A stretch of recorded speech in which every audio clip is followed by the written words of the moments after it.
نبی کریم نے جواب دیا کہ اللہ ایک ہے وحدہ لا شریک، اور ایمان کی ساری چیزیں بتایا۔ اسلام کیا ہے؟ نماز پڑھو، زکوٰۃ دو، روزہ رکھو۔ احسان کیا ہے؟ اللہ کی عبادت اس طرح کرو گویا اللہ کو دیکھ رہے ہو، اور یہ نہ ہو سکے تو یہ یقین رکھو کہ اللہ تمہیں دیکھ رہا ہے۔ پھر پوچھا قیامت کب آئے گی؟ سرکار اس سوال کو ٹال گئے اور کہا کہ مسئول عنہا جو ہے وہ سائل سے زیادہ نہیں جانتا، یعنی اس بات کو بتانا لوگوں کے سامنے وہ مصلحت کے لیے لائق نہیں ہے، مناسب نہیں ہے۔ سرکار ٹال گئی اس کو، چلا گیا وہ۔ سرکار نے پوچھا جانتے ہو یہ کون آیا تھا؟ کہا کہ یا رسول اللہ ہم کیا جانے، ہم تو اتنا ہی جانتے ہیں جتنا آپ بتاتے ہیں۔ سرکار نے فرمایا یہ جبریل تھے جو تمہیں تمہارا دین سکھانے آئے تھے۔ تو تین چیزیں ہیں جس کا مجموعہ دین ہے، ایمان، اعمال اور احسان، جس کو اخلاق و آداب کہتے ہیں۔ اور چوتھا سوال جو قیامت کا تھا وہ اس لیے کہ جب تک آدمی کو موت کا تصور نہ ہو، قیامت کا تصور نہ ہو، اقامت دین پہ اس کے پاؤں ثابت قدم نہیں رہ سکتے، اس لیے دین اور جو چیز دین پہ قائم رکھنے والی ہے اس کا سوال کر کے جبریل نے امت کو دین سکھانے کا کام کیا تھا۔ سرکار نے کہا یہ جبریل تھے جو تمہیں تمہارا دین سکھانے آئے تھے۔ تو ان تینوں کا مجموعہ دین ہے۔ چائے جو ہے، دودھ، چائے پتی اور چینی، اس کے مجموعے کو کہتے ہیں۔ دودھ رکھیے، دودھ کی جگہ پانی رکھیے، ان میں سے کوئی ایک بہنے والی چیز، اگر صرف چائے پتی اور چینی ملا دے تو چائے بن جائے گی۔ صرف چائے پتی کو کوئی کہے چائے تو کہنا صحیح رہے گا، صرف دودھ کو کوئی کہے چائے تو صرف دودھ چائے ہو جائے گا؟ نہیں، ایک نہیں، دو نہیں، تینوں جا کے ملیں گے تب جا کر کے چائے بنتی ہے۔ ایمان، عمل، اخلاق و آداب، یہ تینوں چیزیں جب ہو جائیں گی تب جا کر کے دین کا قیام ہو پائے گا۔ بخاری کی ایک حدیث ہے، صحابہ بیٹھے تھے، اللہ کے رسول صلی اللہ علیہ وسلم نے فرمایا کہ درختوں میں سے ایک درخت ایسا ہے کہ اس کی مثال مسلمانوں کی طرح ہے، بتاؤ تو وہ کون سا پودا ہے؟ کوئی صحابی کسی اور درخت کا، کوئی کسی اور کا نام لیتے رہے۔ سرکار کہا نہ وہ بھی نہیں، وہ بھی نہیں، وہ بھی نہیں۔ صحابہ تھک گئے، کہا یا رسول اللہ آپ ہی بتائیے نا کہ وہ کون سا پودا ہے۔ سرکار نے فرمایا وہ کھجور کا پودا ہے۔ تو سرکار نے مومن کی مثال پودے سے دی۔ وَمَثَلُهُمْ فِي الْإِنْجِيلِ كَزَرْعٍ أَخْرَجَ شَطْأَهُ، اور امت محمدیہ کی مثال انجیل میں اللہ رب العزت نے کھیتی سے دی۔ تو قرآن کی اس آیت میں انجیل میں امت محمدیہ کی مثال کھیتی اور رسول اللہ نے پودے سے دی۔ اب ذرا کھیتی اور پودا سمجھ لیجئے تو دین سمجھ میں آ جائے گا۔ چونکہ میرا مجاز یہ ہے کہ جیسے کہ سامنے بات کروں اس کے معیار اور اس کے سمجھ کے مطابق بات کروں کہ بات اس کو سمجھ میں آنی چاہیے۔ ذرا کھیتی اور پودا سامنے لائیے، آپ کو دین سمجھ میں آ جائے گا۔ آپ دھان کی کھیتی کرتے ہیں، گیہوں کی کھیتی تو آپ نہیں کرتے ہیں، دھان کی تو کرتے ہیں۔ اچھا، کیا کرتے ہیں دھان میں؟ آپ ہل بیل لے کے گئے، ٹریکٹر لے کے گئے، اپنی زمین کو جوتا، زمین کا سینہ چاک کیا، دھان کو رکھ کر کے زمین برابر کر کے گھر لوٹائے۔ 15 دن 20 دن کے بعد جا کے دیکھ رہے ہیں کہ جس دھان کو آپ دبا کے آئے تھے وہ آپ کو مناظرے کا چیلنج دے رہا ہے۔ یہ مناظرے کا چیلنج آج کل مناظرہ کے کلچر کے تناظر میں کہہ رہا ہوں، آج کل ہر آدمی آستین سمیٹے مناظرہ کرنے کے لیے تیار ہے۔ وہ صاحبو، مناظرہ کر کے آپ دوسرے کی زبان خاموش کر سکتے ہو، اپنے دل کو خاموش نہیں کر سکتے ہو۔ اگر دل کے شبہات کو مٹانا ہے تو مناظرے سے نہیں، اولیاء کاملین کے قدموں کا خاک چھانے ان کے پاس جاؤ، تب جا کر کے تمہارے دل کے شبہات مٹیں گے۔ مولانا روم نے اسی مقام پہ مثنوی میں کہا ہے، صد کتابوں صد ورق در نار کن، روح دل را جانب دلدار کن۔ ارے کتابوں کے پڑھنے سے شبہات کا کیڑا ختم نہیں ہوتا، اللہ والوں کے نظروں سے پینے سے شبہات کا کیڑا۔ سبحان اللہ۔ اللہ کے رسول صلی اللہ علیہ وسلم نے کھیتی سے مثال دی۔ آپ دھان کی کھیتی جب کرتے ہیں، دھان کو دفن کر کے باہر آ گئے، 15 دن کے بعد جا کے دیکھے کہ وہاں سے پودا نکلا، پانی دیا، کھاد ڈالے، ہوائیں لگی، سورج کی روشنی ملی، 2.5-3 مہینے کا بعد دیکھا کہ لہلہاتی فصل تیار۔ کیا ہوتا ہے اس فصل میں کہ جیسا دھان زمین کے اندر رکھے ہوتے ہیں، پودا نکلتا ہے، پھر بالی لٹکتی ہے اور ایک دھان سے 70 دھان اوپر جم رہا ہوتا ہے۔ یہی نا کھیتی میں ہوتی ہے۔ پودے میں آپ گئے بازار سے آم خرید کے لائے، ایک آم بہت پکا تھا، گھل گیا تھا، کھانے میں لذیذ نہ ہوتا۔ آپ نے کیا کیا؟ صحن میں ایک گڈھا کھودا اور اس پکے آم کو گڈھے میں دفن کر کے بند کر دیا۔ 3-4 مہینے کے بعد وہاں سے آم کا ایک پودا نکلتا ہے، 3-4 سال کے بعد تناور درخت ہوتا ہے، اور جیسا زمین کے نیچے دبائے تھے ویسا آم اس کی ٹہنیوں پر لٹکتا نظر آتا ہے۔ یہی نا پودے میں ہوتا ہے۔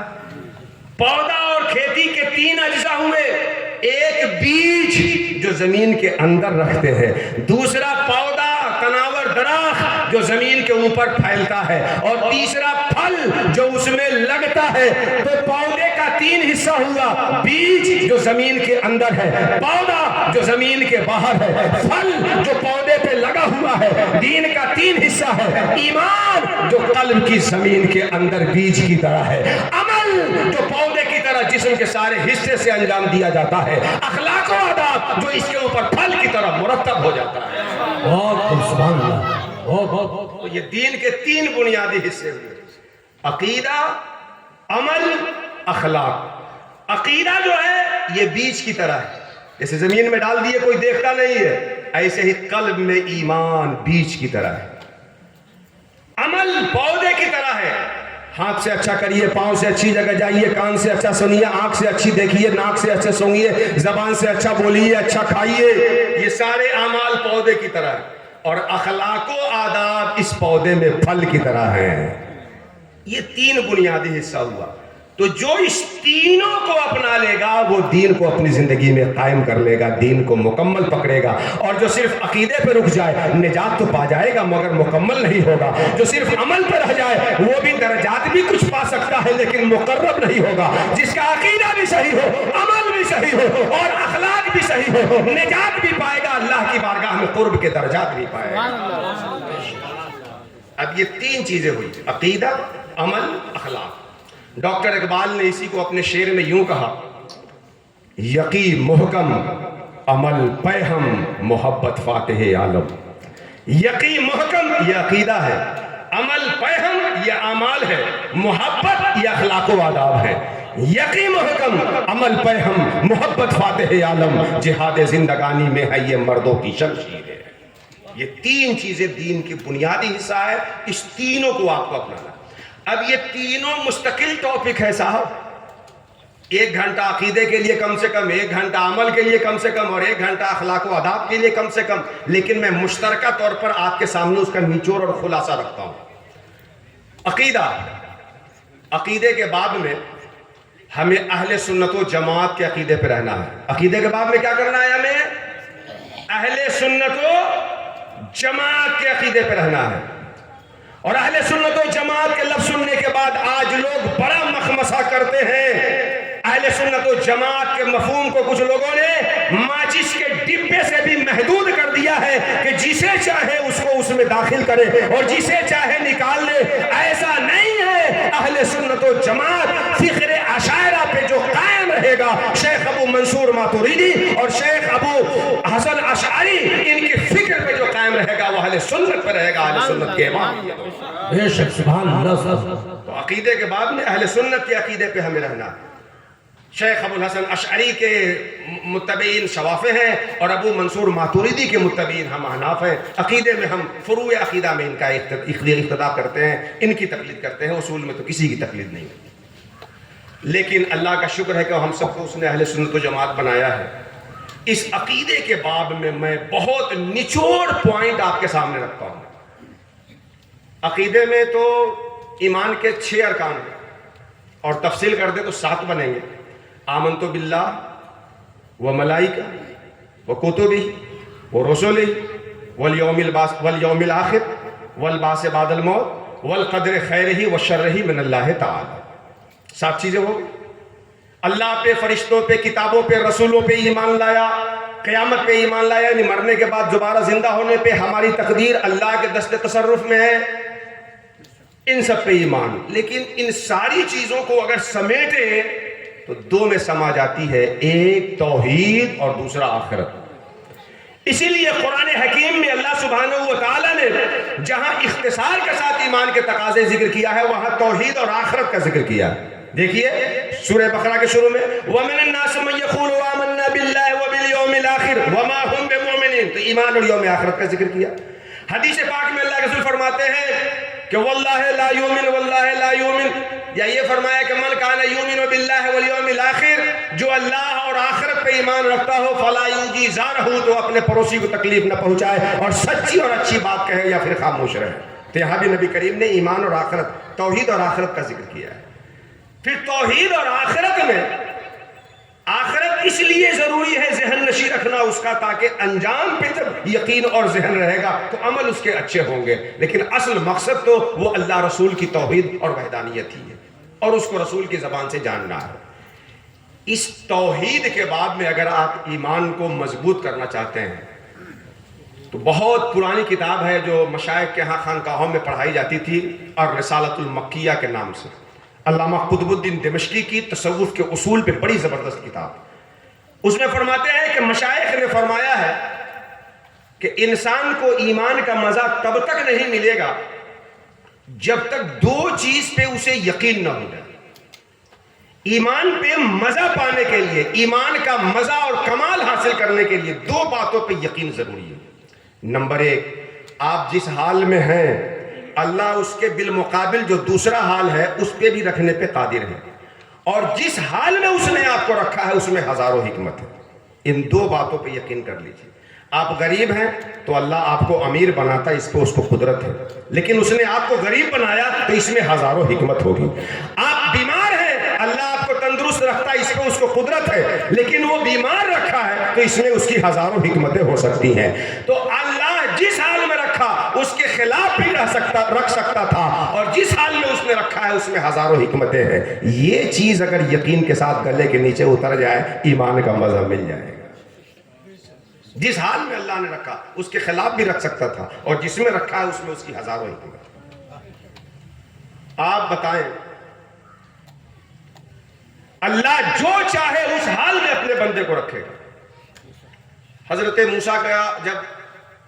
موسیٰ کی جب ولادت ہوئی، پیدائش ہوئی، تو اس وقت فرعون نے خواب دیکھا کہ ایک بچہ پیدا ہوا ہے جو ہماری حکومت کو تہس نہس کر دیا۔ پھر سپاہیوں کو اس نے بلایا، سپاہیوں نے کہا کہ گھبرانے کی کیا ضرورت ہے، آج سے حکم دے دیجئے جو بچہ پیدا ہو اسے قتل کر دیا جائے۔ فرعون نے کہا ٹھیک، اب جو بچہ پیدا ہوتا اسے قتل کر دیا جاتا۔ اسی بیچ حضرت موسیٰ کی پیدائش ہوئی۔ جب حضرت موسیٰ کی پیدائش ہوئی تو ان کی ماں کو بڑا تذبذب ہوا کہ فرعون کے سپاہی جان جائیں گے تو ہمارے بیٹے کو قتل کر دیں گے۔ اللہ نے کہا اے موسیٰ کی ماں ڈرو مت، ایک صندوق میں اپنے لال کو بند کر کے اس ندی میں ڈال دو جو فرعون کے محل سے ہوتے ہوئے گزرتی ہے۔ اللہ کے حکم کے مطابق حضرت موسیٰ کی ماں اپنے بچے کو صندوق میں ڈال کر ندی میں ڈالتی ہے۔ جس فرعون کے ڈر سے ماں نے ندی میں ڈال کر کے رکھ دیا، اللہ اسی کے دربار میں لے جا کر کے حضرت موسیٰ کی پرورش فرما رہا ہے۔ حضرت یوسف کو ان کے بھائیوں نے دشمنی میں کنویں میں دھکیل دیا کہ مر جائے رہ جائے، اللہ وہاں سے نکال کر کے مصر کا تخت نشین بنا دیتا ہے۔ تو اللہ آپ کو جس حال میں رکھنا چاہے اس پہ وہ قادر ہے، اور جس حال میں بھی وہ رکھے گا اس میں ہزاروں حکمت ہے۔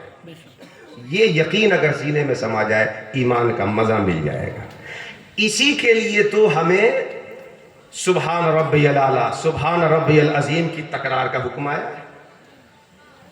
2 رکعت کے لیے آپ نماز میں کھڑے ہوتے ہیں، رکوع میں گئے تو کم سے کم 3 مرتبہ سبحان ربی العظیم، سجدے میں 3 مرتبہ کم سے کم سبحان ربی الاعلیٰ، 1 رکعت میں 2 سجدہ، 2 رکعت میں 4 سجدہ، 4 تیائی 12، اور رکوع میں 3 15، اور ایک اور لے لیجئے دوسرے رکوع والا تو 18۔ صرف 2 رکعت نماز، جس سے کم نماز نہیں ہوتی، صرف 2 رکعت نماز کا ادنا مقدار، جس سے کم نماز نہیں ہوتی۔ بندہ جب مصلی پہ کھڑا ہوتا ہے تو 18 مرتبہ اپنے رب کو سبحان اور اعلیٰ اور عظیم کہتا ہے۔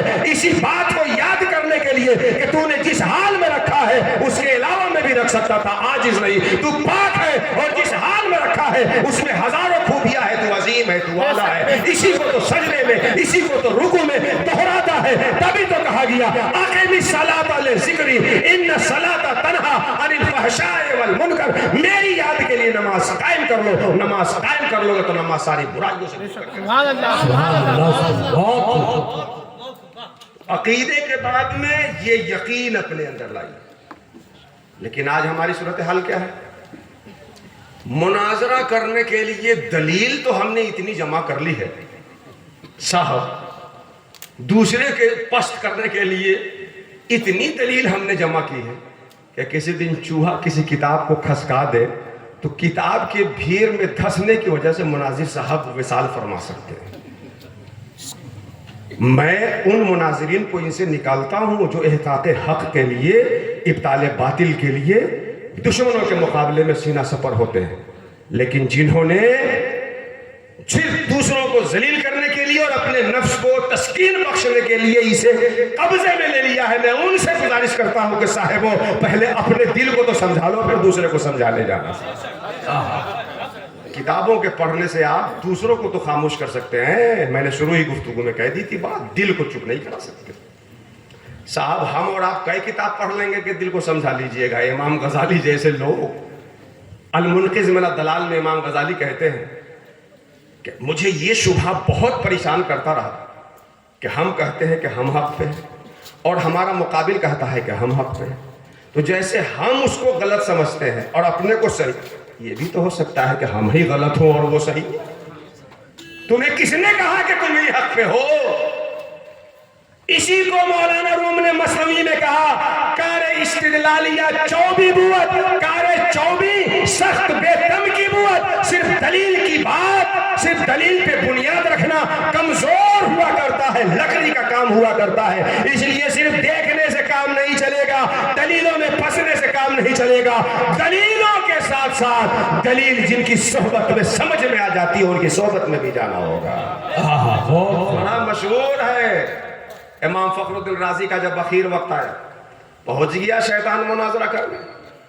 اللہ کو ایک مانتے ہیں، کیا دلیل؟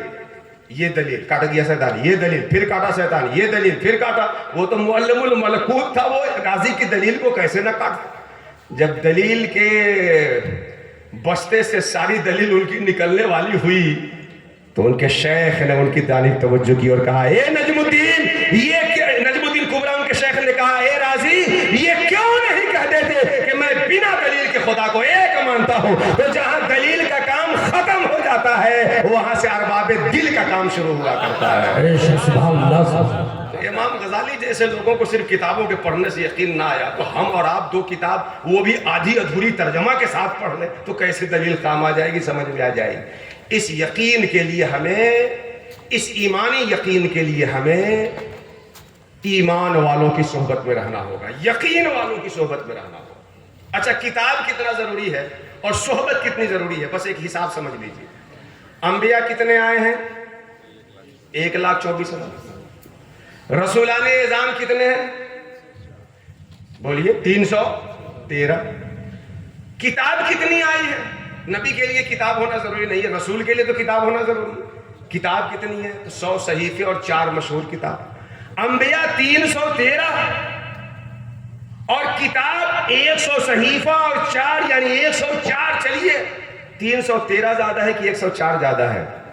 میں سمجھتا ہوں کہ سیکنڈ تھرڈ کلاس کا طالب علم بھی اس میتھ کو بآسانی حل کر لے گا. اسی سے آپ سمجھ سکتے ہیں کہ زندگی میں انقلاب لانے کے لیے، دین کو قائم کرنے کے لیے، دنیا بسی جو دل میں ہے اس کو نکال کر اللہ کی محبت سے سرشار کرنے کے لیے کتاب تو چاہیے، مگر اس سے کہیں زیادہ صاحب کتاب چاہیے جو کتاب سمجھانے والے ہو، کتاب کی حقیقت کھول کے دکھانے والے ہو، کتابوں سے ہمیں حق کا رشتہ قائم کر دینے والے ہو. پہلی چیز عقیدے کے باب میں یقین. آج ہم لوگ ایک طرف سے دوسرے کا ایمان تولتے ہیں.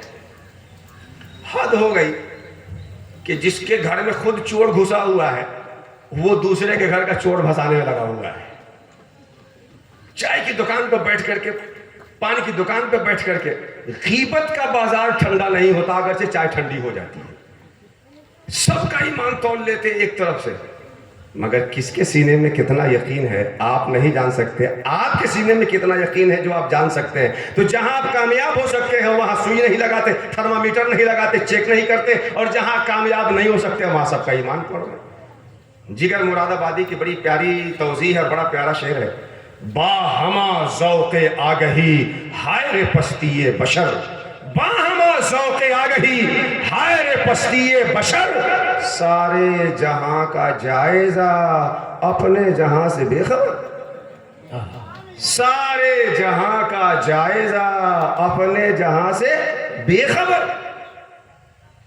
بے خبر پہچان اپنے آپ کو، نور قدسی جان اپنے آپ کو بے خبر غفلت پرستی تاکو جا جو عدم ہے اس کی ہستی تاکو جا باعث فتنہ زن و فرزند ہے گو بظاہر دیکھنے میں قند ہے مت سمجھ ہرگز انہیں پشتے پناہ کب ہوئے ہیں یہ کسی کے واسطے دشمن جا زندگی کے واسطے زندگی کے مقصد سے غافل ہو کر کہاں پڑے ہوئے تو ایمان میں یقین اور یقین اپنے اندر کتنا ہے ذرا صحابہ کی زندگی کو دیکھیے اور اپنے کو دیکھیے صحابہ کو کس قدر یقین تھا اللہ کے رسول کی باتوں پر واقعات بہت ہیں واقعات سناؤں گے تو ہماری گفتگو کے اصل پوائنٹ پیچھے والے وہ رک جائیں گے ایک دو مثال دے کے سمجھاؤں سرکار کی باتوں پہ صحابہ کو کتنا یقین ہوتا تھا کتنا یقین ہوتا تھا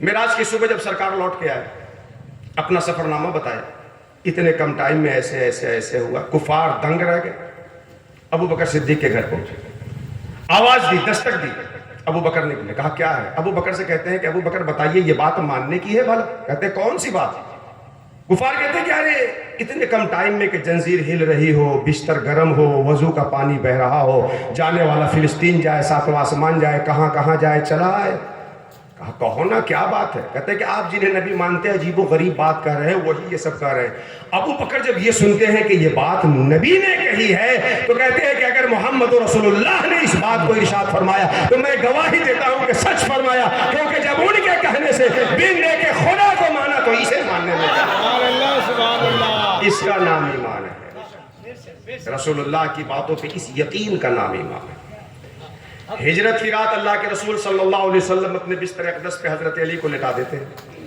کفار برہنہ تلوار لے کے کھلی تلوار لے کے گھیرے ہیں کہ آج نکلے تو ان کا کام تمام کر دے نعوذ باللہ من ذالک سرکار کے بستر پہ سرکار کی چادر اقدس کو لیٹ کے مولائے کائنات علی مرتضیٰ رہتے جاتے ہیں سو جاتے ہیں آپ اچھی طرح جانتے ہیں کہ اگر خوف کا عالم ہو ڈپریشن میں انسان ہو تو اس کو نیند نہیں آتی کل کسی کا آپریشن ہونا ہو ڈاکٹر تمام رپورٹ اوکے کر چکا ہو ٹھیک ہے کل آ جائیے گا آپریشن ہوگا اب وہ بیمار جس کا کل آپریشن ہونا ہے ہر 5 منٹ کے بعد آنکھ کھلتی ہے گھڑی دیکھتا ہے ارے اب کتنا بچا ارے اب کتنا بچا نیند نہیں آ رہی کل آپریشن ہونا ہے جبکہ ڈاکٹر جو کچھ کرے گا اس کے فائدے کے لیے کرے گا مولا کائنات سے پوچھا گیا کہ انسان جب خوف کے عالم میں ہوتا ہے نیند نہیں آتی آپ بستر رسول پہ چادر رسول کو اوڑھ کر لیٹے تھے اور دشمنان رسول تلوار ننگی لے کر کے قتل کا ارادہ بنا کے گھوم رہے تھے اس رات نیند آئی کہ نہیں آئی مولا کائنات کہتے ہیں ارے سنو جس اطمینان کی نیند علی کو اس رات آئی تھی زندگی میں پھر کبھی نہیں سبحان اللہ سبحان اللہ سبحان اللہ کیونکہ ہر رات یہ گنجائش ہے کہ علی سویا اور سویا رہ جائے اس رات تو یقین تھا کہ نبی نے کہا امانت مالکوں کے حوالے کر کے مدینہ میں ملنا جب تک علی مدینہ میں نبی سے مل نہیں لیتا کوئی علی کو مار نہیں سکتا اس یقین کا نام ایمان ہے اب آئیے ذرا اپنے اندر آئیے یہ کتنا ہے ذرا جھانکیے اللہ فرماتا ہے قُلْ لَن يُصِيبَنَا إِلَّا مَا كَتَبَ اللَّهُ لَنَا مصطفیٰ آپ کہہ دیجئے کہ ہماری زندگی میں وہی چیز ہمیں ملتی ہے جس کا فیصلہ اللہ فرماتا ہے یہ قرآن کی آیت ہے اور وَالْقَدْرِ خَيْرِهِ وَشَرِّهِ کا تقاضا ہے ہماری تقدیر کا فیصلہ اللہ فرماتا ہے یہ قرآن کی آیت ہے دوسرے کو کوئی مت تولے گا ہر آدمی اپنے کو تولے گا آج صورتحال کیا ہے ہماری زندگی کے نفع نقصان کا فیصلہ اللہ فرماتا ہے لیکن معاملہ کیا ہے شمس الدین قمر الدین بدر الدین فخر الاسلام نظر الاسلام یہ وہ بڑا پیارا پیارا نام رکھنے والا نوجوان بڑی تیزی سے بائک ہاک کے جا رہا تھا اچانک یو ٹرن لے کر کے آ گیا میں نے پوچھا کیوں بابو کیوں واپس آ گئے کیا بتائیں مولانا صاحب ارے ہم نے کہا بتاؤ نا کیوں واپس آ گئے کہا جی بلی راستہ کاٹ دیے اسی لیے واپس آ گئے یہ شمس الدین قمر الدین فخر الاسلام نظر الاسلام بلی راستہ کاٹ دی واپس آ گئی اچھا ٹھیک اگلے دن پھر جا رہا تھا پڑوسی نے ٹوک دیا کہاں جا رہے ہو اب لیجئے کل بلی جترا خراب کی تھی آج اس نے ٹوک کر کے جترا خراب کر دیا ہے جبکہ اللہ فرماتا ہے لَن يُصِيبَنَا إِلَّا مَا كَتَبَ اللَّهُ لَنَا اللہ کا جو فیصلہ ہوتا ہے وہ ہماری زندگی میں آتا ہے ارے کس نے سمجھا دیا کہ بلی کے گزرنے سے نقصان ہوتا ہے کس نے سمجھایا کہ کوا کے کائیں کائیں کرنے سے تکلیف پہنچتی ہے اللہ نقصان دے تو کوئی بچا نہیں سکتا اللہ نفع میں مبتلا کرے تو کوئی اسے چھین نہیں سکتا ہے بزرگوں نے فرمایا ہے من عرف نفسہ فقد عرف ربہ فیضان پیر مجیب کانفرنس ہو اور مشائخ اور بزرگان دین کا فیض نہ بٹے یہ کہاں سے مناسب بات ہوگی بزرگوں نے فرمایا ہے من عرف نفسہ فقد عرف ربہ جو خود کو پہچانتا ہے وہ خدا کو پہچان لیتا ہے ابھی مجھ سے پہلے شاعر گنزا مظفر پوری صاحب نعت پڑھ رہے تھے بڑی اچھی نعت پڑھ رہے تھے آپ گرم جوشی میں جیب سے 100 روپے کے نوٹ نکال کر کے انہیں نظر دے رہے تھے. آپ جب نوٹ انہیں دے رہے تھے تو انگلی سے ہی نہ دے رہے تھے. لیجئے صاحب گنچا صاحب, انگلی سے. پیسہ ان کو کس سے ملا؟ آپ کی انگلی سے. اب یہ آپ کی انگلی پکڑ لے کہے واہ انگلی صاحب اللہ آپ کو خوب سلامت رکھے پھر آئیے. انگلی کا شکریہ انہوں نے ادا کیا ہے؟ نہیں. اچھا لمبی نوٹ ہے تو ہتھیلی کا؟ نہ. بازو؟ نہ. زید بھائی, بکر بھائی, فلاں بھائی. بھائی پیسہ انگلی سے ملا اور شکریہ روح کا, وجود کا, پوری ذات کا ادا کیا جا رہا ہے. سمجھے بات آئی؟ میں اور آسان کر دوں. آپ جب جلسہ ختم ہونے کے بعد گھر لوٹے اور راستے میں کتا ہو بھوکنے لگے, اس کو آپ ایک اینٹا اٹھائیے اور اس کو مار دیجئے, تو کتا دوڑ کر کے بھوکتے ہوئے اینٹے کے پاس جائے گا کہ آپ کے پاس جائے گا؟ کتے کو بھی اینٹ ماریں گے تو وہ اینٹ کے پاس جا کے نہیں بھوکے گا. کس کو بھوکے گا؟ اینٹ چلانے والے کو, کیونکہ کتا بھی سمجھتا ہے کہ اینٹ خود سے نہیں چلتی, کوئی چلانے والا چلتا ہے تب جا کر کے چلتی ہے. کسی کا اگر کوئی کسی کی جان لے لے, اللہ نہ کرے ایسی نوبت ہے, سمجھانے کے لیے کہتا ہوں, تو فرسٹ انفارمیشن رپورٹ FIR تھانے میں گولی کے نام درج کرواتے ہیں کہ گولی چلانے والے کا. بھائی جان تو گولی لگنے سے نہ گئی, سنسناتی آئی, دندناتی گلے میں گھسی, چرچراتی سینے کو چیر دی, پھرپھراتی روح نکل کے اڑ گئی. لہٰذا سینٹرل جیل کا مقدمہ FIR درج کیا جائے گولی کے نام. یہ مضمون ہوگا آپ کے FIR کا. کیوں صاحب؟ جان تو گولی سے گئی, لیکن گولی کو مجرم کیوں نہیں بنا رہے؟ کہیں گے نا مولانا صاحب گولی خود سے نہیں چلتی, جب کوئی چلاتا ہے تب چلتی ہے. اچھا ڈنڈا اگر کوئی مار دے آپ کو تو ڈنڈے کو اٹھا کے پٹکیں گے کہ ڈنڈا چلانے والے کو؟ جس طرح ڈنڈا بغیر چلانے والے کے نہیں چلتا, اینٹ بغیر چلانے والے کے نہ چلتی, گولی بغیر چلانے والے کے نہیں چلتی, جس طرح جب روح کا آرڈر ہوتا ہے تو پاؤں چلتا ہے, روح کا آرڈر ہوتا ہے تو زبان بولتی ہے, روح کا آرڈر ہوتا ہے تو ہاتھ پکڑتا ہے, روح کا آرڈر ہوتا ہے تو کان سنتا ہے, روح کا آرڈر ہوتا ہے تو آنکھ دیکھتی ہے, روح کا آرڈر ہوتا ہے تو ہاتھ بڑھ کے دیتا ہے, روح کا آرڈر ہوتا ہے تو نہیں دیتا. جیسے روح کی مرضی کے بغیر ہمارے جسم کا کوئی عزم, کوئی حرکت نہیں کر سکتا, اللہ کی مرضی کے بغیر کائنات کا کوئی حصہ نہیں کر سکتا. سبحان اللہ صاحب. اس یقین کو اپنے اندر بسائیں گے تب جا کر کے پہلا معنی حاصل ہوگا. دین کی اقامت کا بنیادی حصہ ایمان کو اپنے اندر قائم کریں. اچھا اسی پہ اگر زیادہ گفتگو کروں تو 2 حصہ رک جائے گا, اس لیے اس پہ سمجھنے کے لائق گفتگو ہو گئی, اگرچہ جتنا میں کر سکتا ہوں ابھی اتنی نہیں ہوئی, لیکن آپ سمجھ سکتے ہیں اقامت دین کا پہلا مرحلہ ایمان میں یقین پیدا کرنا. اہل سنت کا عقیدہ ہے ہم سب کا, عقیدے میں کوئی کھوٹ اور کمی نہیں ہے, لیکن وہ صحیح عقیدہ سو رہا ہے, اسے جگانے کی ضرورت ہے.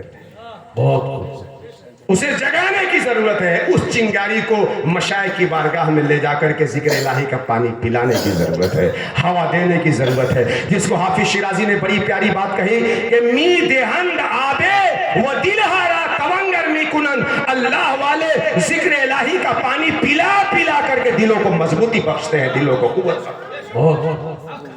تو یہ ہوا ایمان کے بعد. آگے بڑھیے دوسرا معاملہ عمل کا. ایمان کے بعد دوسرا مرحلہ آتا ہے عمل کا. آج کل لوگ بڑا اس پہ مخمصہ مچاتے ہیں صاحب, لیکن ایمان اور عمل کا رشتہ بڑا مضبوط ہے صاحب. اگر بیج اچھی ہے تو پودا نہ نکلے, یہ کہاں سے ہوگا؟ ایمان بیج ہے, عمل پودا ہے. آپ اچھی قسم کی بیج لا کر کے لگائیں اور پودا نہ نکلے.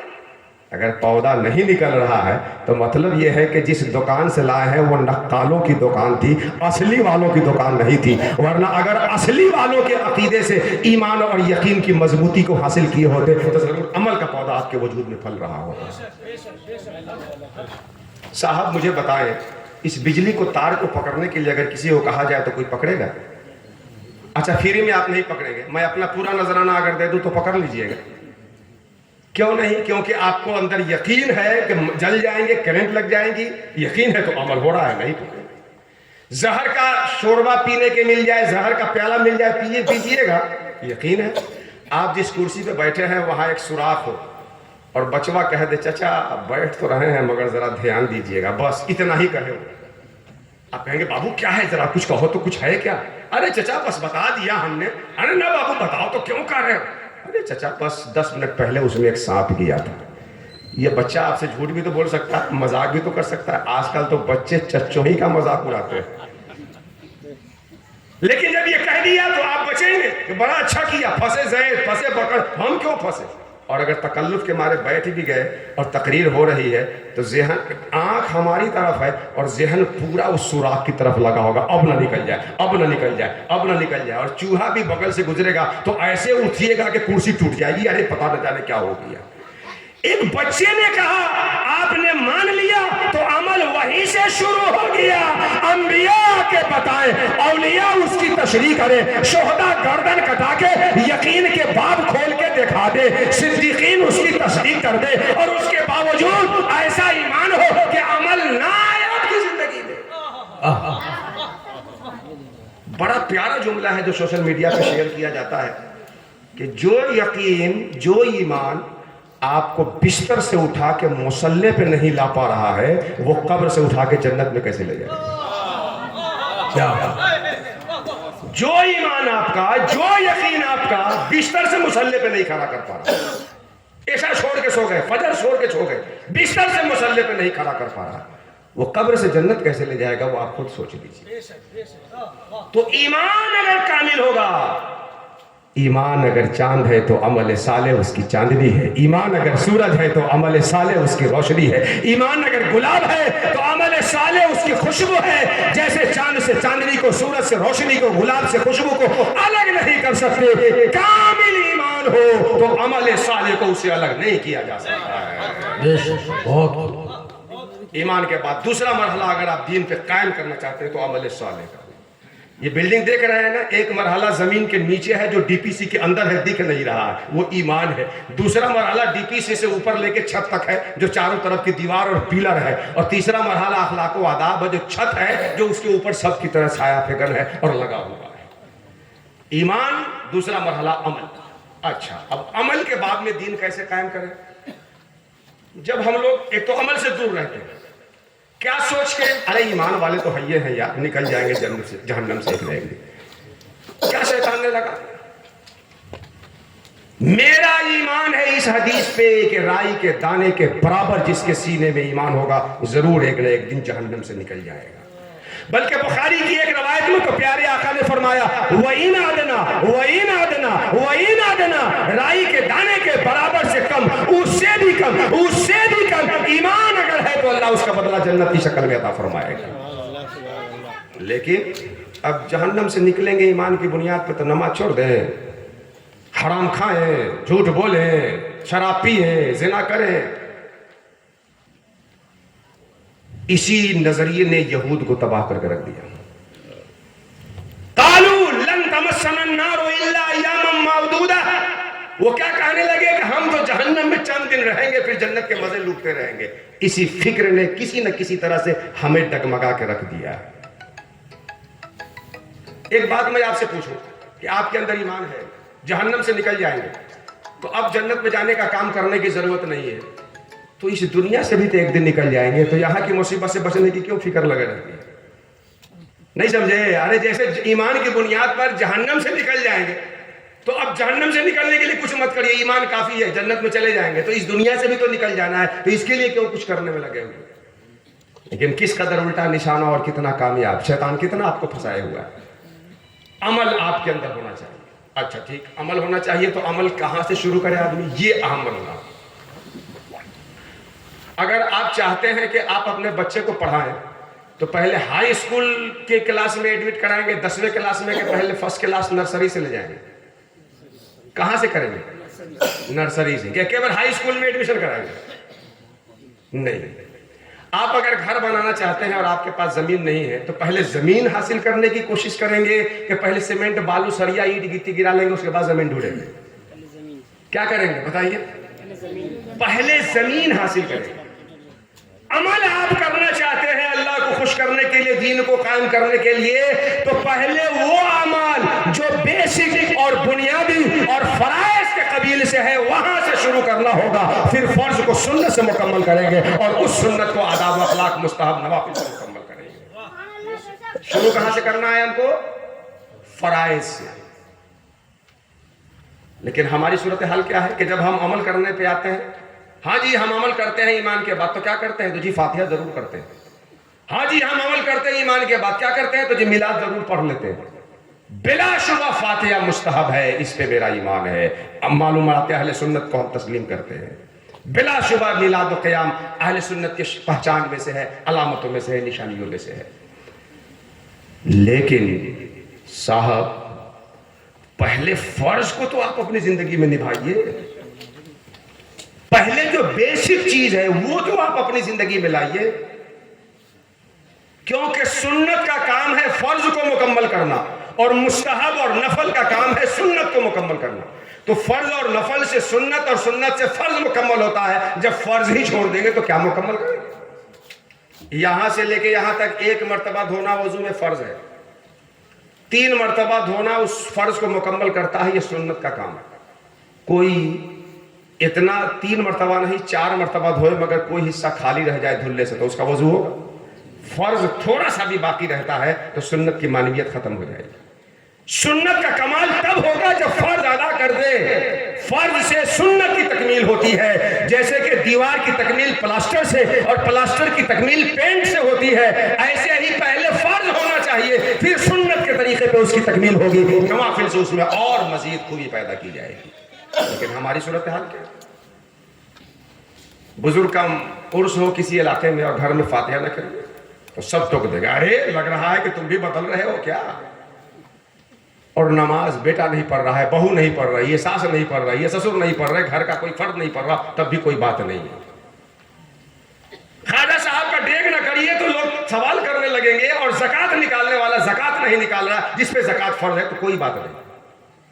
خواجہ صاحب کا ڈیگ بھی کریں گے، غوث پاک کی 11ویں بھی کریں گے، پیر مجید کی بارگاہ میں عقیدتوں کا خراج بھی پیش کریں گے، لیکن اللہ نے جو فرض قرار دیا ہے پہلے اسے انجام دیں گے، پھر مشائخ کی بارگاہ میں خراج عقیدت پیش کریں گے۔ بے شک عمل کے بعد میں بنیادی چیزیں جو ہے اس سے آپ کو شروع کرنا ہے۔ اب آئیے بنیاد کیا ہے؟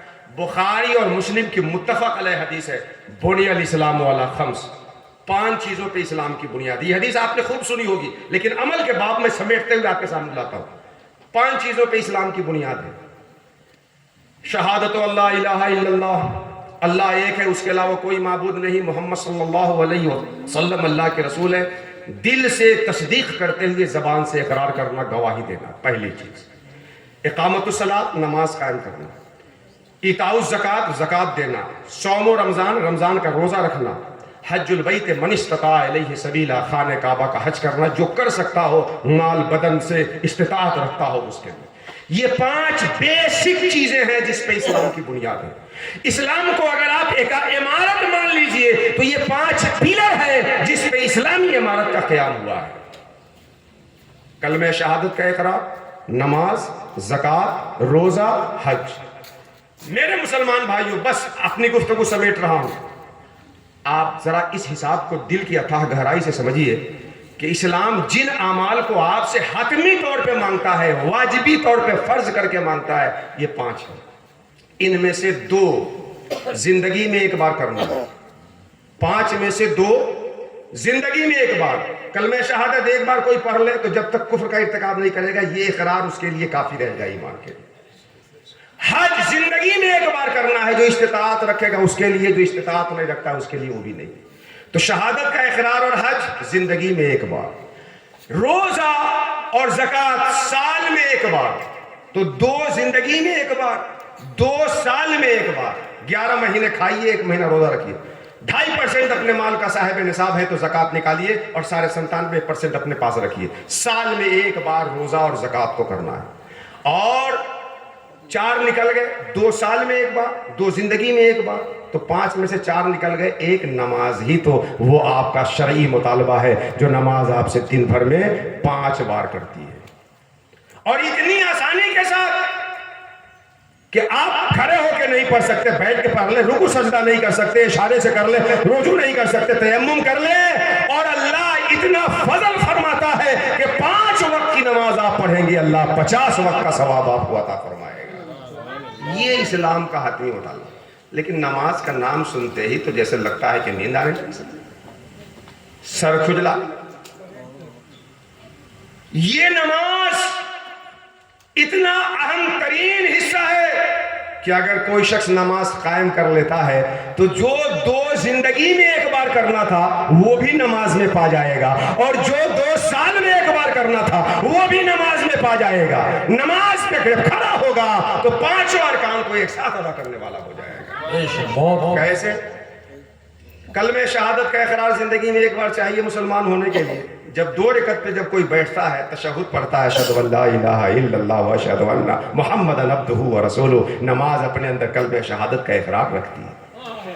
حج زندگی میں ایک مرتبہ کوئی جائے اس کا حج کر لے، یہ فرض ہے، صاحب استطاعت ہے تو، لیکن نماز حج کو اپنے اندر کیسے سمیٹے ہوئے ہے؟ جہاں سے کوئی مسلمان جب نماز کے لیے کھڑا ہوتا ہے، اڑیسہ ہو، بنگال ہو، بہار ہو، یو پی ہو، انڈیا ہو، دیگر ممالک ہو، جہاں سے مسلمان 2 رکعت کے لیے کھڑا ہوتا ہے، کعبہ نہیں پہنچ پاتا تو کعبہ کی طرف رخ کر کے حج کا فلسفہ اپنے دامن میں سمیٹتا ہوا نظر آتا ہے۔ انی وجہت متوجہن الی جہت الکعبۃ شریفۃ، اللہ اکبر، کعبہ شریفہ کی جانب متوجہ ہو کر کے حج کے فلسفے کو اپنے دامن میں نمازی سمیٹتا ہوا نظر آتا ہے۔ اور وہ 2 چیزیں جو سال میں کرنی تھی نماز اپنے اندر کیسے رکھے ہوئے ہیں؟ روزہ سال میں 1 مہینے کا رکھنا ہے، لیکن آپ روزے میں کھائیں گے نہیں، پیئیں گے نہیں، بیوی سے مجامعت نہیں کریں گے، 3 چیز نہیں کریں گے۔ باقی روزے میں کاروبار کر سکتے ہیں کہ نہیں؟ روزے میں خرید سکتے ہیں، بیچ سکتے ہیں کہ نہیں؟ روزے میں زید عمر بکر سے خرید لے سکتے ہیں، بات کر سکتے ہیں کہ نہیں؟ روزے میں ایک جگہ سے دوسری جگہ جا سکتے ہیں کہ نہیں؟ کٹک سے بھدرک، بھدرک سے کٹک، کٹک سے اڑیسہ، سب جگہ ایک دوسرے مقامات پہ کر سکتے ہیں نا روزہ رہ کر کے۔ صرف کھانا نہیں ہے، پینا نہیں ہے، بیوی سے ملنا نہیں ہے، لیکن جب نماز میں نمازی اللہ کی بارگاہ میں کھڑا ہو جاتا ہے تو کھانا نہیں ہے، پینا نہیں ہے، بیوی سے ملنا نہیں ہے، وہ تو ہے ہی جو روزے میں تھا۔ یہاں خریدنا بیچنا بھی نہیں ہے، زید بکر سے بات بھی نہیں کرنا ہے، ادھر سے ادھر تاکنا بھی نہیں ہے، یہاں سے وہاں جانا بھی نہیں ہے۔ 2 رکعت کے لیے نمازی جب کھڑا ہوتا ہے تو سال بھر میں 1 مہینے کا روزہ اس نماز کے دامن میں سمیٹتا ہوا نظر آ جاتا ہے۔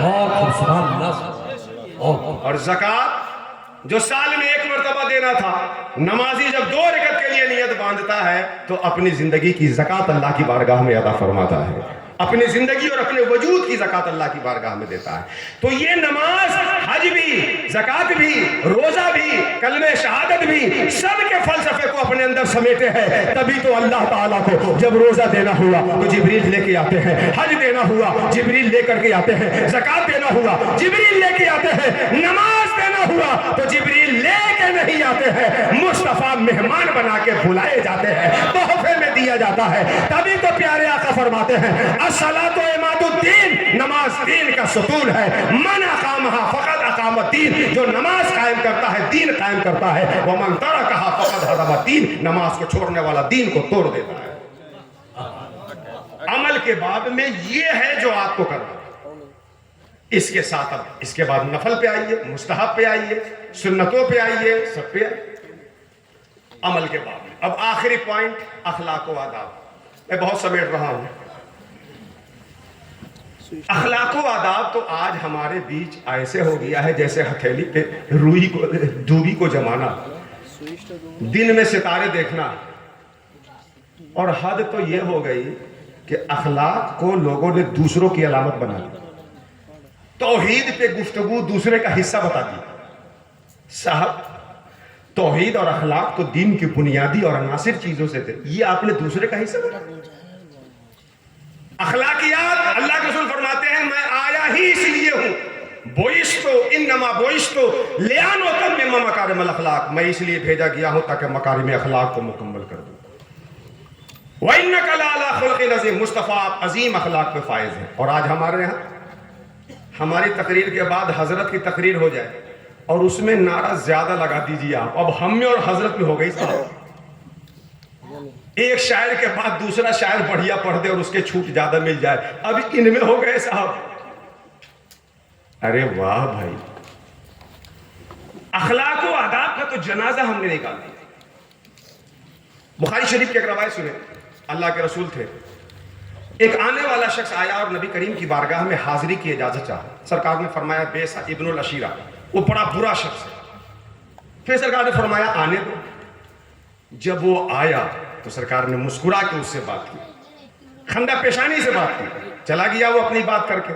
ام المومنین حضرت عائشہ کہتی ہیں سرکار آپ نے تو اس کے بارے میں کہا تھا کہ قبیلے کا بڑا برا شخص ہے اور بڑا مسکرا کے اس سے بات کرتے رہے.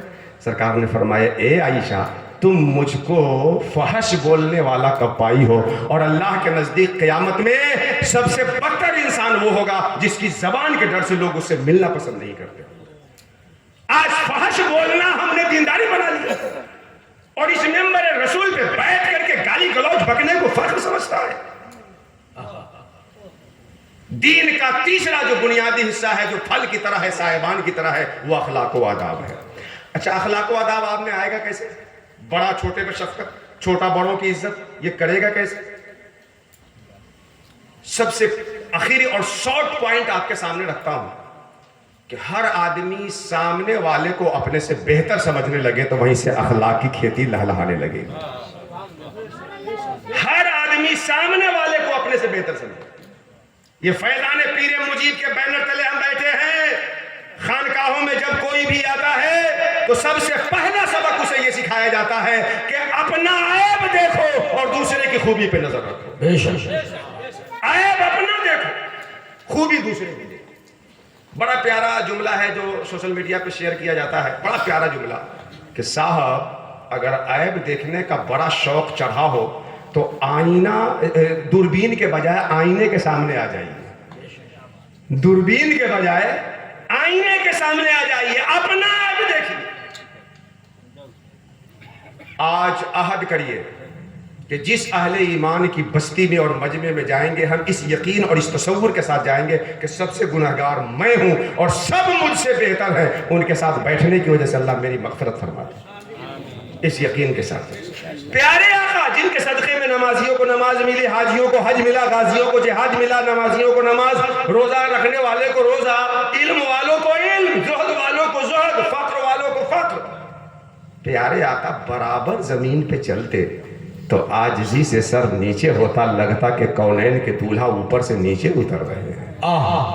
سیدھی سے آپ اتریے, نہ چاہتے ہوئے بھی سر جھکا ہوا ہوتا. پیارے آقا برابر زمین پہ چلتے تو سر نیچے جھکا ہوا ہوتا. حجۃ الوداع کے موقع پہ فاتحانہ شان و شوکت کے ساتھ مکہ میں پیارے آقا داخل ہوتے ہیں تو عاجزی سے پیشانی اس قدر جھکائے ہوئے ہیں کہ اونٹ کے کوہان سے آپ کی پیشانی لگ جا رہی ہے. یہ ہے مصطفیٰ ہمیں اخلاق کا درس سکھانے والے, اخلاق کا سبق.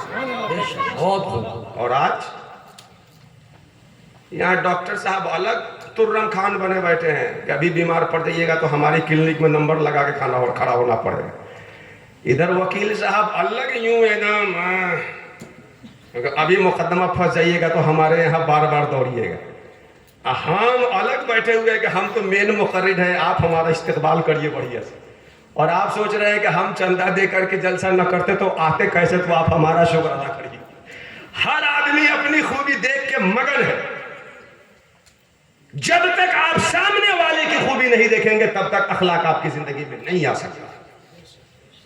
حضور غوث پاک کی بات آپ سے شیئر کروں. غوث پاک فرماتے ہیں اپنے سے بڑے کو دیکھو تو اس کو بہتر جانو, کیونکہ زندگی اس کی زیادہ گزری ہے تو نیکی بھی اس نے زیادہ کی ہوگی. اپنے سے چھوٹوں کو دیکھو تو انہیں بہتر جانو. کیوں؟ اس لیے کہ ان کی عمر کم ہے تو ان کے گناہ بھی کم ہوں گے. تب تو بلوغ سے پہلے بچے مر جائیں جس کسی کے, تو اللہم اجعلنا شافعا و مشفعا, اے اللہ اس کو ہماری شفاعت کرنے والا بنا دے. چھوٹے بچے کو دیکھو تو بہتر سمجھو کہ عمر کم ہے تو ان کے گناہ بھی کم ہوں گے. اپنے سے زیادہ پڑھے لکھے کو دیکھو تو یہ سمجھو کہ وہ ہم سے بہتر ہے کیونکہ اللہ نے ان کو علم کا شرف بخشا ہے. اور کم پڑھے کو دیکھو تو بھی بہتر جانو اپنے سے. کیوں؟ اس لیے کہ کم جانتا ہے تو اللہ اس کا حساب آسان لے گا. تم زیادہ جانتے ہو تو تمہارے علم کے مطابق لے گا تو وہ نکل سکتا ہے, تم پھنس سکتے ہو. بلکہ اہل سنت کا عقیدہ ہے کہ اللہ بخشنا چاہے تو کبیرہ بھی بخشے گا اور معاف کرنا چاہے, پکڑنا چاہے تو صغیرہ پہ بھی پکڑ لے گا. یہ شرائع کی عبارت کا مضمون ہے. کبیرہ گناہ کو بھی معاف کر دے گا اور پکڑنا چاہے تو صغیرہ پہ پکڑ لے گا. تو آپ اگر نیکی بھی کر رہے ہیں اور سامنے والا گناہ کر رہا ہے تو اس کو بہتر جانیے, کیونکہ اس کا وہ کبیرہ ہو جو اللہ بخش دے اور آپ کا وہ صغیرہ ہو جس میں اللہ آپ کی گرفت کر لے. جس کو دیکھیے اپنے سے بہتر جانے. لیکن ہماری صورتحال کیا ہے؟ مسجد میں بھی جائیں گے تو ہم چودھری جی, ارے ہماری جگہ پہ کلو بیٹھ گیا, ارے ہمارا لوٹا کسی نے استعمال کر لیا. بھائی وہاں سجدے کے لیے جاتے ہیں, عبادت کے لیے جاتے ہیں. وہاں بھی غرور، وہاں بھی غرور۔ اسی مجلس میں حق کیجئے، مجلس میں جائے، مسجد میں جائے، عیدگاہ میں جائے، جہاں جائے اللہ رب العزت کی بارگاہ میں یہ تمنا اور یہ عقیدہ لے کے جائیں کہ وہاں بڑے اچھے اچھے لوگ ہوں گے، انہی کے صدقے میں اللہ میری مغفرت فرما دے گا۔ یہ پیروں کے سلسلے سے آخری بات عرض کر دوں کہ حضرت میر عبد الواحد بلگرامی رحمۃ اللہ علیہ کا نام آپ نے سنا ہو، بڑے عظیم، سبع سناب الشریف تصوف میں ان کی بڑی زبردست کتاب۔ ان کے پیر نے جب ان کو خلافت دی، 2-4-6 مہینہ گزر گئے، جب پیر سے ملنے گئے تو پیر نے کہا عبد الواحد کوئی طالب آیا تھا، کسی کو مرید کیے ہو یا کوئی آیا ہی نہیں؟ کہتے ہیں کہ حضور آئے تو تھے کئی لوگ، مگر میں اپنے کو اہل نہیں پاتا کہ مرید کروں، اس لیے میں نے نہیں کیا۔ یہ سن کر ان کے پیر نے کہا اے عبد الواحد، پیروں نے ایک خدمت تمہارے ذمہ دی تھی اور اس میں تم اپنا اہل ڈھونڈنے لگے۔ ارے مرید اس لیے تھوڑے کیا جاتا ہے کہ تم ضمانت لے رہے ہو جنت میں پہنچانے کی، مرید اس لیے کیا کرو کہ شاید کسی بخشے ہوئے مرید کے ہاتھ سے تمہارا ہاتھ مس ہو جائے اور اس کے بہانے قیامت میں تمہاری بخشش ہو جائے۔ یہ ہے پیروں کا تصور، یہ ہے پیروں کی عاجزی، یہ ہے پیروں کی انکساری۔ تو اخلاق ہمارے اندر آئے گا جب دوسرے کو بہتر سمجھیں گے۔ آخری بات سمیٹتا ہوں، امام جعفر صادق کا ایک تحفہ لیتے جائیے۔ دین کو قائم کرنے کے لیے عقیدہ، عمل، اخلاق، یہ 3 چیز چاہیے۔ اس کے خلاصے کو امام جعفر صادق نے بڑا پیارا بتایا۔ حضرت سفیان ثوری بڑے جلیل القدر محدث ہوئے، ایک دن گئے اور کہا امام مجھے کچھ نصیحت کیجیے۔ اور جعفر صادق جانتے ہیں وہ کون ہیں؟ وہ ہیں کہ جن کے بارے میں امام اعظم کہتے ہیں کہ میں 2 سال ان کے پاس نہ رہتا تو ہلاک ہو گیا ہوتا۔ جعفر صادق کے بارے میں امام اعظم کا بڑا مشہور قول ہے لولا السنتان لہلک نعمان، 2 سال ان کی خدمت میں نہ رہتا تو ہلاک ہو گیا رہتا۔ امام جعفر صادق کے پاس جا کے سفیان ابن ثوری نے کہا کہ مجھے کچھ نصیحت کیجیے۔ میں وہی نصیحت آپ کو سنا کے اپنی گفتگو اسٹاپ کرتا ہوں۔ امام جعفر صادق نے بڑی قیمتی نصیحت کی۔ ظاہر سی بات ہے نصیحت کرنے والا جعفر صادق ابن صادق اور پوچھنے والے سفیان ثوری۔ جعفر صادق کہتے ہیں کہ اللہ پہ توکل کر لو، ایمان کا مزہ پا جاؤ گے۔ پہلا جملہ ان کا اللہ پہ توکل، جس کو میں نے سمجھایا کہ ایمان کا مزہ پانے کے لیے کیا کرنا ہوگا۔ اللہ جس حال میں رکھا ہے اس کے اپوزٹ میں بھی اس کو قدرت تھی، لیکن جو اس نے ہمارے لیے پسند کیا ہے اس میں اس کی ہزاروں حکمت ہوگی۔ یہی توکل ہے، اللہ جس حال میں رکھے اس حال میں خوش رہو، ایمان کا مزہ مل جائے گا۔ اور جعفر صادق کہتے ہیں کہ اللہ تمہیں جو دے دے اس پہ خوش ہو جاؤ، دنیا میں سب سے بڑے مالدار اور غنی بن جاؤ گے۔ اللہ جو دے دے اس سے خوش ہو جاؤ۔ شیطان جب مردود ہوا بارگاہ رب العزت سے تو اس نے یہی کہا تھا کہ میں جا رہا ہوں، تیرے بندے کو دائیں سے بائیں سے آگے سے پیچھے سے بھٹکاؤں گا اور تو اپنے بندے کو شکر گزار نہ پائے گا۔ تو بندے کو سب سے پہلے ناشکرا بناتا ہے انسان، شیطان۔ ناشکرا آپ اپنی زندگی میں مت بنیے، اللہ جس حال میں رکھے اللہ کا شکر ادا کرتے رہیے، اللہ کا شکر ادا کرتے رہیے۔ امام جعفر صادق نے کہا کہ اللہ جس حال میں رکھے اس حال میں خوش رہو، سب سے غنی ہو جاؤ گے۔ تیسری بات امام جعفر صادق کہتے ہیں کہ تمہارے وجود سے دوسروں کو جو فائدہ پہنچ سکتا ہو وہ فائدہ پہنچاؤ، فائدہ نہ پہنچا سکو تو کم سے کم انہیں نقصان نہ پہنچاؤ، تو صحیح معنوں میں مسلمان ہو جاؤ گے۔ تو اپنے وجود سے دوسرے کو تکلیف نہ پہنچائیں، اللہ جو دے دے اس پہ خوش ہو جائیں اور اپنی زندگی میں اللہ پہ توکل کرنے والے ہو جائیں۔ یہ اقامت دین کے حوالے سے 3 انمولے پھول تھے جو امام جعفر صادق نے کہے۔ اللہ سبحانہ و تعالی ہمیں اور آپ کو ان باتوں کو سننے اور سنانے سے کہیں زیادہ اقامت دین کے جذبے کے تحت ہم سب کو عمل کی توفیق عطا فرمائے۔ پندہا دادے مو حاصل شد فراغ وما علینا یا اخی الا البلاغ۔ السلام علیکم ورحمۃ اللہ وبرکاتہ۔